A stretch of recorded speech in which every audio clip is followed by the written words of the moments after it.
I'm Leah Ferguson from the University of Alaska Fairbanks, and this is Alaska Voices, a place where community members, friends, and scientists can share stories and place-based knowledge in order to build a better tomorrow for Alaskans and the world.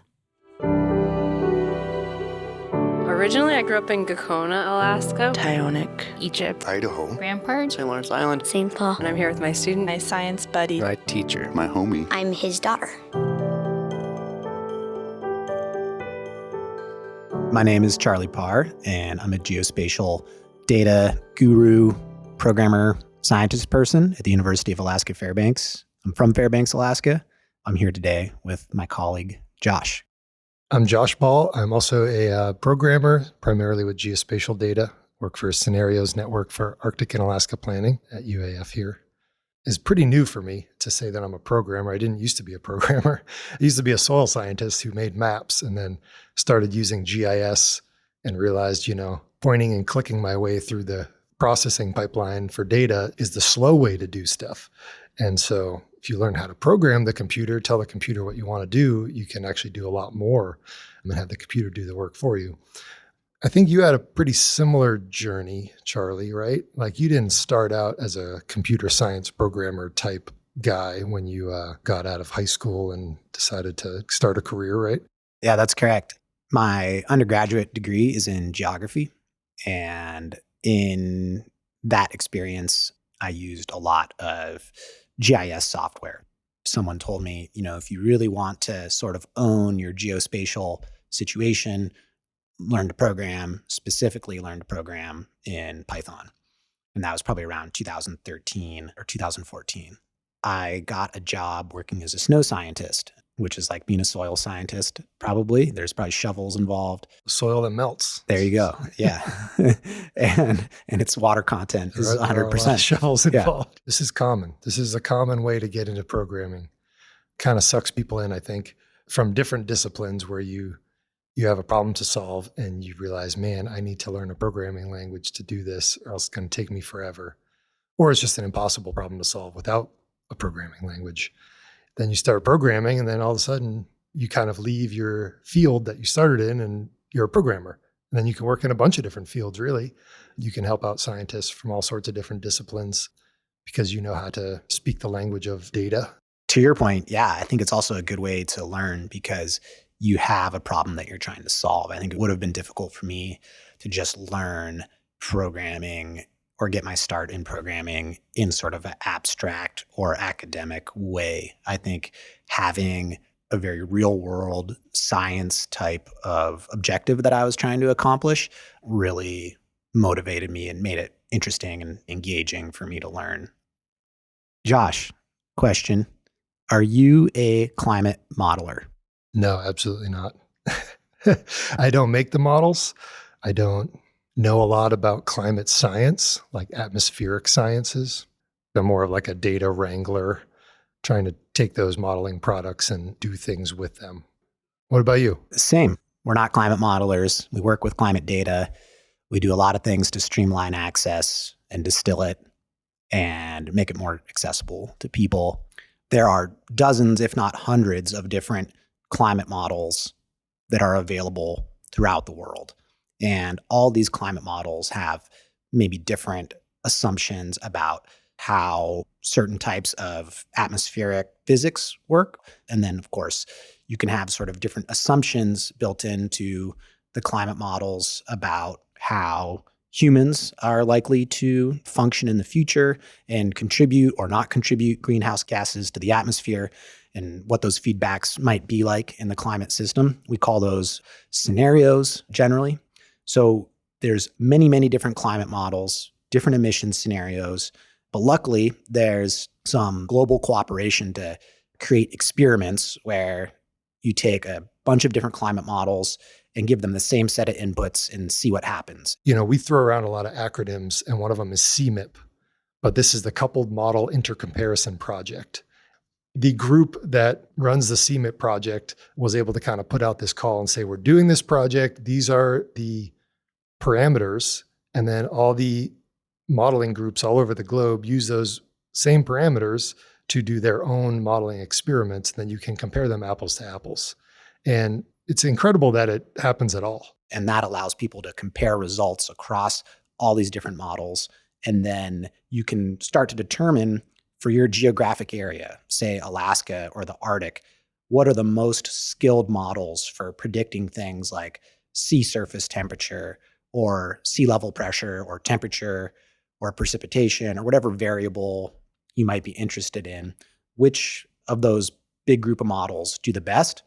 And then we also sort of distill this into easy to get packages of data that researchers could grab and use for their research, or people that are writing grants or community members could then get this information, get some context around it, and be able to use climate change information in their work. In a word, we'd say that's curation.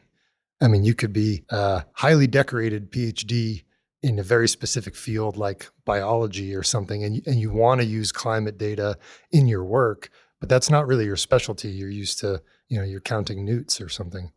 And so having some support staff, science support staff like us, like in between the kind of hard to parse climate data and your discipline. As a scientist, we do that sort of work all the time. We have a little bit of experience in the field. And so this isn't just data. It's not just numbers. We know it's actually trying to represent something real on the ground that we may have experienced or have a little bit of real life experience of.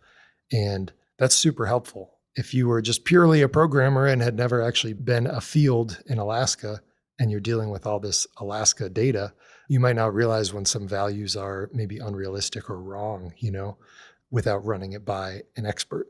It wasn't long ago, we were looking at some projected precipitation, and there were some pixels in Southeast Alaska that were like kind of a bonkers number, like 500 inches of rain a year.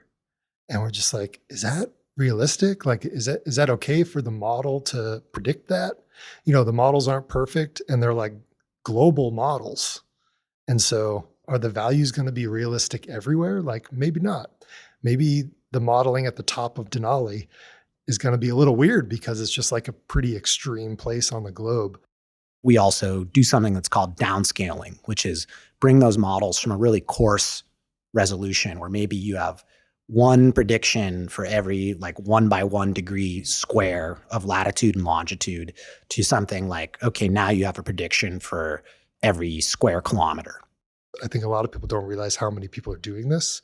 The level of cooperation that happens is pretty amazing. It really underscores how important climate is as like a prime driver of all of our human activities. Climate really determines where people live and types of industries we engage in and how we recreate in our culture and our food and our agriculture.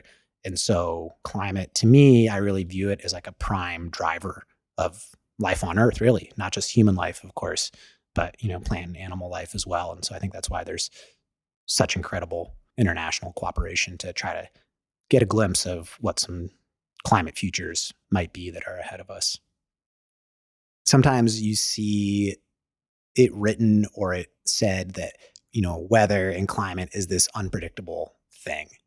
And it's not. We actually predict both weather and climate all the time with a lot of skill. We do it really well, but there are some limits to how credibly we can do that. And certainly the further out you go in time, the less certain you can become. And figuring out how to make sense of those predictions and projections and models is a lot of work, but at Snap, if you live in Alaska or in the Arctic, we've done a lot of that hard work for you already. Sometimes we might make something that's a little bit more technical for engineers. We have a tool, the Arctic EDS, arcticeds.org, and sometimes it's for, researchers, which is the case of the Arctic Data Collaborative, arcticdatascience.org. So we have different tools for different users, and we have web applications, that people can use to get a handle on, how a changing climate might impact where they live or the places they care about or what they do for work or where they recreate. Especially Northern Climate Reports. Yeah, that one, we're talking a lot about data and numbers and stuff, but that tool gives plain language summaries of how a bunch of different climate factors are predicted to change in the next 100 years or so. That's northernclimatereports.org. Yeah, I would encourage people to not despair in this prospect of an unknowable climate future. We have tools, good tools to get an idea of what might be coming. And of course, we hope that people can use that then to plan and prepare and adapt and navigate whatever's going to come our way from a climate perspective with more skill than would otherwise be possible.